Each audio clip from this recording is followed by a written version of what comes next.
হাম একটি ভাইরাস বাহিত রোগ। আমরা অনেকেই আমাদের জীবদ্দশায় হামে আক্রান্ত হয়েছি, কিন্তু সফল টিকাদান কর্মসূচির মাধ্যমে হামে আক্রান্তের হার অনেকখানি হ্রাস করা সম্ভব হয়েছিল। দুঃখজনকভাবে গত 2 বছরে এই টিকাদান কর্মসূচিতে ছেদ পড়ায় এবছর মার্চ মাস হতে হামে আক্রান্ত শিশুর সংখ্যা বাড়তে থাকে। গতকাল 14 মে 2026 পর্যন্ত এই 2 মাসে 54,419 জনের ভেতরে এই হাম এবং হাম সদৃশ উপসর্গ দেখা দিয়েছে। দুঃখজনকভাবে এর মধ্যে 70 জন হামে এবং 369 জন হাম সদৃশ উপসর্গ নিয়ে মৃত্যুবরণ করেছে। যেহেতু এই হামজনিত মৃত্যুর অন্যতম প্রধান কারণ শ্বাসতন্ত্র বিকল হয়ে পড়া এবং নিউমোনিয়া, সে কারণে আমরা দেশের বক্ষব্যাধি বিশেষজ্ঞগণ শিশু বিশেষজ্ঞদের সাথে বসে এই ব্যাপারে সবাইকে সচেতন করার উদ্যোগ নিয়েছি। আমরা সরকারকেও বিশেষজ্ঞ কমিটির মাধ্যমে এ ব্যাপারে করণীয় সম্পর্কে উপদেশ দিয়েছি। যে 4টি মূল বিষয়ের উপর আমরা গুরুত্ব দিয়েছি সেগুলো হলো: 1, অগ্রাধিকার ভিত্তিতে হামের টিকাদান কর্মসূচি অব্যাহত রাখা, যা আপনারা জানেন 5 এপ্রিল 2026 থেকে চলমান আছে। 2, দেশের প্রত্যন্ত অঞ্চলে উপজেলা, জেলা এবং বিভাগীয় পর্যায়ে স্বাস্থ্যকেন্দ্রগুলোতে ফিভার কর্নার স্থাপনের মাধ্যমে হাম প্রবণ এলাকা চিহ্নিত করা এবং প্রয়োজনীয় স্বাস্থ্যকর্মীর উপস্থিতি নিশ্চিত করা।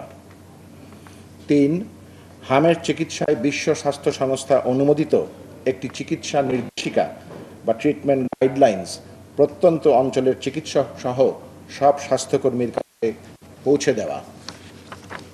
4, বক্ষব্যাধি বিশেষজ্ঞ চিকিৎসকদের সংগঠন বাংলাদেশ লাং ফাউন্ডেশন এবং chest and heart association of বাংলাদেশের সক্রিয় সহায়তায় দেশব্যাপী হামের উপসর্গ শনাক্তকরণ এবং চিকিৎসা সম্পর্কে সবার মধ্যে সচেতনতা বৃদ্ধি করা।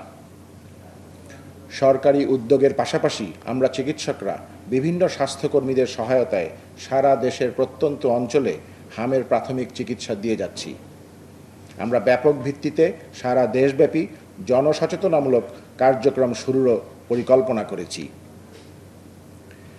আমরা দেশের বক্ষব্যাধি বিশেষজ্ঞ সহ সকল চিকিৎসক পরিস্থিতি দেশের সার্বিক হাম নিয়ে উদ্বিগ্ন কিন্তু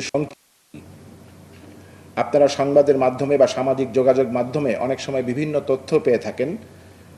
যেমন কিছুদিন আগে হামের সাথে গুটি বসন্তের একটি খবর প্রচারিত হয়েছিল।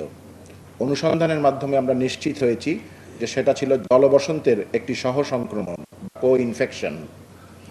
এই ধরনের অপতথ্য সম্পর্কে সজাগ থাকার জন্য আপনাদের মাধ্যমে দেশবাসীকে অনুরোধ জানাচ্ছি। মনে রাখতে হবে, হাম একটি অতিমাত্রায় সংক্রমণযোগ্য রোগ যা খুব দ্রুত মাত্রায় ছড়িয়ে পড়ে। তবে শতকরা 99% রোগী সম্পূর্ণভাবে সুস্থ হয়ে ওঠে। শিশুরা জাতির অনাগত ভবিষ্যৎ। প্রতিটা শিশু অসীম সম্ভাবনা নিয়ে জন্মগ্রহণ করে। সুস্থভাবে বেঁচে থাকা প্রতিটা শিশুর জন্মগত অধিকার।